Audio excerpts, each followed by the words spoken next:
board. It's not even a ranking. Right. It's just like, that's what I got. That was the result that I got when I first took it. But maybe things, change sometimes over a period of time, and you develop and become a different person. So maybe that happened for me. Well, this is interesting. You actually don't shift, but your number and my number actually have very similar things to it, and it depends on the quality of the test. As we all know, electric vehicles are the future, but have you ever wondered how many times you might have to stop for a recharge whenever you get to that point? I don't know the answer to that question, but what if I told you there was a revolutionary technology that has the ability to allow your car to recharge itself? Or what if, on the other hand, you had the ability to own a piece of the company through shares before it even went public on the US stock market?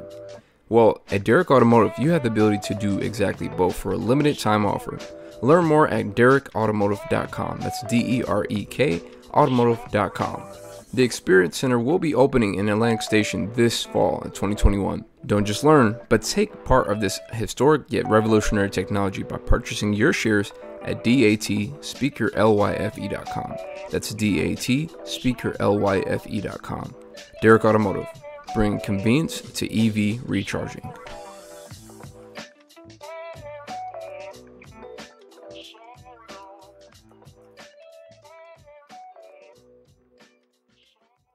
The best way to really find out your number, like most people take an online test because it's easy, right? Yeah, right. It's easiest access. But the best way is to actually go with a trained Enneagram facilitator, coach, somebody who really knows the Enneagram, so they can like talk to you, because a test can't catch like more of the essence of you. It'll catch like how you answer something, but it can't catch like the way you say something. You know what I'm saying? Or the like the motivation you have behind something. Like it can't catch those like small intricacies. And so I work with a ton of people who took a couple of tests and were like, their number was off, and so they was like, I don't know. But then we do a test, and they're like, oh my gosh, like an Enneagram typing interview, like, oh my gosh, I feel seen. And I'm like, good, that's exactly what I want you to feel. Yeah. That's cool. And with your podcast and everything like that, it's afforded you some business opportunities. It's connected you to some really cool people, allowed you to speak on some cool stages. Tell us about the podcast, the Do It for the Gram podcast, and how you're like, hey, I'm into this thing called the Enneagram, and now I have a podcast and people are connecting with it and loving it. Yeah. So my podcast is Do It for the Gram, an Enneagram podcast, found on all platforms. So podcasting was so interesting. I had wanted to do this years and years ago, and I had wrote it down, and I still have it on a board in this room that I'm in right now. Years and years ago, in my ugly handwriting, I wrote down like 7 things that I like brainstormed that I wanted to do. It was like goals. And I have literally over time, and I lost that sheet of paper, I literally have accomplished every single one on that paper. And so I keep it on a board just to remind myself of like the work to put in. And the consistency of what happens, even when you write something down and you kind of like work towards it, even your mind just kind of captures it. So my podcast is, it started out, and the quality wasn't as great as I liked it, right? It wasn't as good. I was doing my own editing and I was doing all these things, but it was more than just for, how do I put this? It was more than just a podcast to make me get somewhere. I was really trying to give something to the audience. And so in order for me to give something to the audience, I had to get over some stuff internally doing my podcast for myself, because I know you probably know, especially when you first start, like you want everything to be as best as possible. You worry about all these little bitty things. You be thinking about the ohms you do. Like it's so many things that you over fixate on, and you lose sometimes like the and what I mean me, you lose the human side, the human touch of like you being you with the audience. And that's what people appreciate. And we get so strapped in like, oh my goodness, I gotta make sure this is right, this is right, this is right. And so when I start to grow, because I would listen to the podcast over and I'd be like, ooh, I don't know if I like that. Oh, I don't know if I like that. And folks would be like, oh, that was fine. That was good. I was like, oh, it was.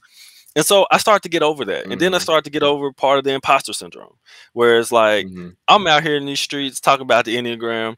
And it was before it was a 200 billion Enneagram podcast. I was here before them. Not all of them, but most of them. Yeah. And podcast here. Right. You know what I'm saying? I'm one of them out there, you know. So, you know, that really that part, when I started to get past imposter syndrome, all those things, it actually helped me grow. It helped me be human on the mic and be like, okay, be real, share for real, you know, and like be present with sharing with like my experience or the wisdom that has been downloaded to me from others to everybody from my own eyes and my experience with it. So it has done amazing things in my own growth and being consistent. My personality is not that consistent. You mentioned how like I'm a 7, like my personality structure is a 7. 7ness is not consistent. It likes to be all over the place. It likes to do 10,000 things at one time. And so for me to keep doing my podcast, we talked about this, and this is something I said to you, and it really touched my heart when I was speaking it to you, because I was really understanding the gravity of like how this has come together. You know, and so this is for anybody. Like when you start something and you continue it, you know, when you start something and you continue it. Yeah, I got you. When you start something, you continue it and you keep going, there becomes real traction. And then there becomes, I guess I would say, attraction. I'm not talking about the law of attraction, but I'm talking about attraction to the thing that you're doing, because you're consistently doing it and you're doing your best to put value out there for other people. And so when I did that, man, things shifted. Man, things changed. And people started noticing, started getting people commenting like, oh, I like this. Oh, you're doing a good job. I learned so much from this. I was moved by this. I'm like, dang, okay. I didn't know it was that, you know, good, quote unquote. And then you have people reaching out to you wanting you to do business with them, to come in and consult with them, come and work with their groups and their teams. And that's the stuff I love to do. I love to facilitate groups and teams. Absolutely love it. Incredible. The energy that you get is like none other. And so when I mentioned that to you, I said, man, if I would have let my 7ness, my ego or my personality type run the show, I would have quit the podcast after maybe like, I don't know, 20 episodes. And I would have never had the amount of opportunities, connections, success, whatever you want to call it, that I have now, if I just would have let my personality and not work on myself. Because the only reason my personality didn't take over is because I continuously am working on myself. It is a fundamental thing within me. Like I am constantly trying to work on the things and become more aware of what's happening inside of me so that I can be better outside of me, you know? So that makes sense. Wow. So I meant to mention this before. So you said you're 7. You had 7 goals, ironically, but not so coincidentally. If you don't mind, what were some of those goals, if not all of those goals, that you went to just check off your list? Man, it was one was get my MBA, did that, check. One was do the podcast, like and make the thing, check. Another thing was 2. I don't remember, but one was be a consultant, check, did that. 3. One is write a book, check, done that. And actually working some more books, and like working on a pretty big one right now. What was the other ones? Good one. Oh, it was do some public speaking. I didn't do Toastmasters. I had that on it, but it was all about speaking to groups and speaking to people. I do that. Check. So 5. What else? 1, 2, 2 more. 3, 4, 5, 6. The other 2 must have been minor goals compared to the priority list. I mean, these are 7. Yeah, these are pretty big. I can go look. I mean, it's on my, if you really want them, because I can go pull them up. Let's see. We already got 5 out of 7. We got to get the rest now. We got to get the rest. All right, so let me check and see real quick. All right. This video has been sponsored by Derek Automotives. if you are not driving an electric car, make sure you Yeah, have a chance to drive Derek Automotives. All right, that's the end of that commercial, guys. plug it in, plug it, man. You know, on my podcast, all I do is commercials for like myself. Really, be honest, myself. But I do it for another company too, who help people out, which I love. Careers. Right, for real. No, but the Yeah. other one was at the time I didn't have a website. I had to need a website, so I needed to create a website. That was a goal, and now I have a website, and I actually have a new one being built right now with a company. And then the other one was how did I just networking. It was to actually do really good networking, and without trying, like efforting it, I reached out to somebody who has mentored me, and now I have probably like 7, 8, well, 7, 8, about 5, 6 different mentors that are, I would say, staples in the Enneagram community and in general, that I can call up and they will help me work through some things, figure out some stuff, move forward and make the best moves for myself. And they do it without needing an invoice back because they care about me and what I'm doing. So it's important. That's the number of completion. So do you complete? Yeah. I know you're still working on yourself, but you know. Oh yeah.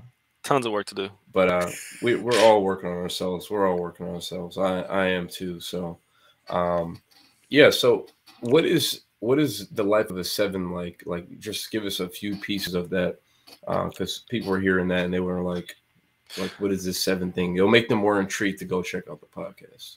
Well, the life of Milton is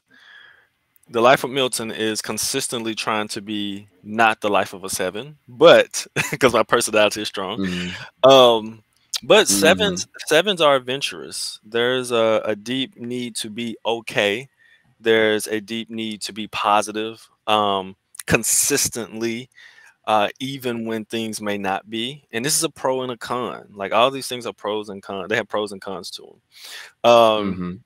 There's a consistent movement inside of 7s. There is a light buzz of anxiety that's in the body that 7s may not always know if they're not aware of what's going on in their bodies, but it does happen. And it's the reason why they move so much, so fast, so quick. Their brains are extremely fast. And sometimes they can seem like they have ADHD because their brain is moving so fast. So when they communicate, they don't always communicate in a way that's clear for other people if they're talking like they're thinking, because people don't understand the way that they think, because they think in weird ways. Stuff don't fit together. They make stuff fit that don't seem to fit. Okay. Yeah, it's really interesting. And there is this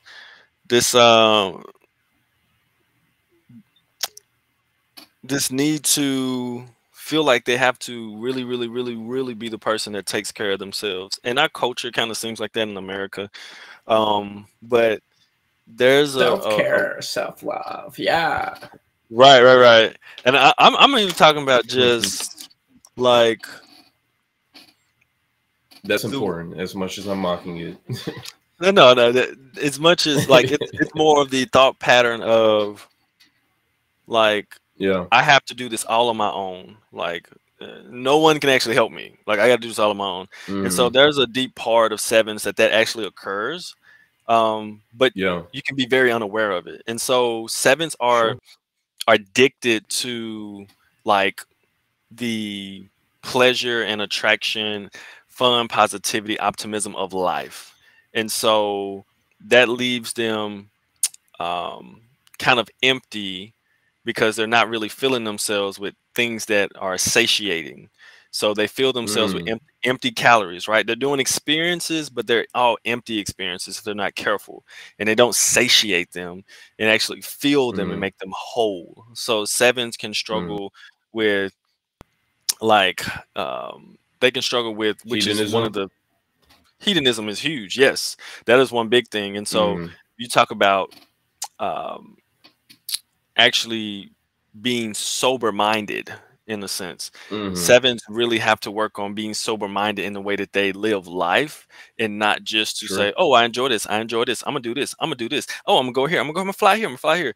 And so that is one thing that they do, and they avoid hardcore things that are negative, or emotionally painful, I would say that. So it doesn't have to be negative, quote unquote, but if it's emotionally painful, there's a natural tendency for a 7 to want to change the topic or jump to something else or do something else or lighten the mood instead of actually be able to be there with what's happening. So that's the structure of the personality on the surface. Wow. Okay. And so, with this whole, profiling Enneagram stuff, like how does this stuff help to improve the quality of one's life? So our lives are basically behavioral, emotional, and thought patterns that we run over and over again. And a lot of times our ego is so strong. Yeah, our ego is so strong that it's really running our lives. It's really not us. And so we only really notice these patterns when something really goes wrong. Right. So we'll end up in a situation that we've seen before. So it may be a relationship. It may be something in your career. It may be something like we don't catch until like we see the pattern over and over again. So we have these patterns always going on. And our Enneagram type structure helps us to see like, okay, why do I do what I do? Right. And this is what makes it different. And this is a good tie-in for your podcast, like the why. So the Enneagram helps us understand why I behave the way I behave, why I think the way I think, and why I feel the way I feel. And if I understand the why, I can actually work on the motivation behind it. I can shift something. If you just tell me what do I do with that? Like just a box. But if you tell me why, I have the capability now to make a difference, to make a shift, to make a change. And one that is for specifically me and my personality, not just the journey for you to grow is not the same journey for me to grow. Right. There's some things along the way that will be similar, but it's not the same, And so like reading just a self-help book from a certain type or a certain person for you, might not be the best thing for this person. Whereas another person may be the best thing they ever read in their lives that changed their whole lives. And so understanding ourselves is what makes the difference. Right. And then understanding why we do what we do gives us more autonomy over our own lives. It makes us humans again. Because besides that, we really like zombies, to be honest. We're kind of like, like we're undead. Like we ain't dead, but we basically just like running a rat race and we running in just kind of in the motions of life. Just like, oh, I'm just doing this. I'm just doing this. And we have real autonomy. So it's stuff we really don't deal with that we need to deal with. It's stuff that we don't see inside ourselves we really need to see. It's parts of ourselves that we don't know how to love and have to learn how to love. It's all these things that, we really miss out on life. And so when we can actually be more and more aware of ourselves, I mean, more and more aware, and don't get to a point where we think like I have arrived and I am just so aware of myself. When you get past that phase, then you can do some real growth and you're going to make some real moves and you get to find out things about life, things about yourself that will blow you away because you actually experience them on a really deep level without letting your personality type or ego take hold of it. And so you just keep growing and it's beautiful. And it's beautiful. It unlocks you. That's what the best way. It's like it unlocks like the true you. So you know. Right. So you're not stuck. You know what I'm saying? In a trap of this life. So stuck in monotony, stuck in just I guess the mindset of not willing, having the willingness or being encouraged or act or learn to do more. Yeah, that's cool. So as we wrap things up here, we would like to ask everybody if you looked at life like a house, what would your house, Milton, stand on and why? We just need one pillar, one foundational pillar. What would it stand on? That's interesting. What is your life, your house stand on? I would say, I wouldn't want it to. Besides God, The foundation of God. Besides that, I would say it would have to stand on a consistent C to remember to be humble. I would say that's where one of the pillars would have to be, because it's the thing that constantly helps me to continuously grow. Because if I get to a point where, get to any point where the ego has slipped in and my humbleness has kind of left me, then I stop growing. And if I stop growing, I stop learning. If I stop learning, I stop growing. I can no longer be a vessel to actually truly help people, because now I'm only filled with self, right? And so one of the pillars would definitely have to be humbleness. Good. I like that. Yeah, that's really great. And it's good that you recognize that, and because sometimes people don't take the time to stop and to ask themselves those questions and dive into that. So that's really cool. And so that's done. Now, the very, very last question, so serious. We like to call this question. And question of the day is, if you were to assess or to guess your current favorite NBA players' Enneagram number, what would it be? Who is the person? What is their number, and why do you think it is that? LeBron James, he's a 7. First and foremost, one of the things that, and I've been watching him obviously quite a while, but Anthony Davis says something about him. He says he's never like really angry. And one thing about 7s is that unless we are going to explode or get a little crazy, you really won't see that. And then on top of it, he has this interesting silliness to him. The way that he does things, like I don't know if you saw the other night, he put the goggles on. Goggles I was about to mention that. I was like, what? I don't know.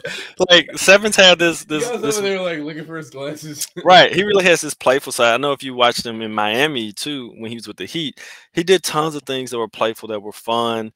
And another thing about his game that's so different. So Michael Jordan's a 3, Kobe is a 3. And what's so different about LeBron's greatness is that he's not a 3 like them. So the way that they approach the game, that the way that people see it, he don't approach it that way. His greatness is different. And so he's a 7. So he's a head type. So he is thinking about the game. This is one of the reasons why it's like he's methodical about the way that he plays, and it's a constant thinking. And sometimes it is slower to get to action and doing things than you would see, maybe Kobe or Michael doing it, but he is thinking, and that's the thing about it, right? So I watched that. So there's so many, those are big indicators that kind of flash 7 to me with him. And just the way he carries himself, he's always okay. Like even when people are attacking him, for the most part, he finds a way to be okay, even though he's probably got way more going on inside than people would ever know. But he always has the image of, I'm okay, right. And he doesn't necessarily crazy go at people. If he says something, it's going to be clever and thoughtful. If he comes at people, right, it's never like the way that Iverson or Kobe or Jordan would go at somebody. They're just gonna be like, pow, so it's different. Yeah, I remember there were some times he was yelling at Mario Chalmers back in Miami. He was getting into his face, but then afterwards he apologized and all that stuff. If it was Michael Jordan or Kobe Bryant, he was yelling at you, but he ain't gonna apologize. What apology? That was too far. No apology. Right. So, what apology? Teamwork. What's that? Right. I am the team. I am the standard. My name is Michael Jordan. And Kobe and Mike would have yelled at them in practice before they got to the game. So he ain't had to do the yelling at the game. They would have been like, you know what I'm saying? We're talking about practice. Not the game. Not the game I go out there and die for. We talking about practice. So Iverson. Yeah. That's cool though. But yeah, man, thank you so much for being here. And really appreciate you taking the time to talk with us about your story and your podcast and what you're doing with the Enneagram and what you will continue to do. Guys, if you're out here watching and if you were not And if you're listening to this and you were not able to make the live, we want to encourage you follow him at Do It For The Gram on Instagram. Yeah, so that's at Do It For The Gram. You can find Milton there. And if you have any questions about coaching, consulting, or just any questions about the gram, not the Instagram, but the gram, this gram, then you can hit him up anytime and, hit him up before he closes at 5 o'clock. So after 5 o'clock Central Time, guys. I'm just kidding. I don't know what his hours are. but anyways, thank you guys. And remember to also follow the Speak Your Life podcast on all platforms. Make sure you're subscribed, whether you're on Spotify, Apple Podcasts, wherever you're listening to your podcasts, and especially if you're on YouTube, make sure you hit that subscribe button. We want to, and we're climbing up, and we're increasing our following on YouTube, and that's why we're doing this live stream, so that we reach out to more people, get the message out there. And with all that being said, we love you guys, and we'll see you on the next episode. Peace. And we did it all under 60 minutes, like I promised. Oh, for sure. For sure. I'll be watching time and be like, how much am I saying? Let me make sure I get this in. His word. I am. Time frame. Don't forget. Yeah. Interviews, you know how they go. So. Yeah. So hit the end.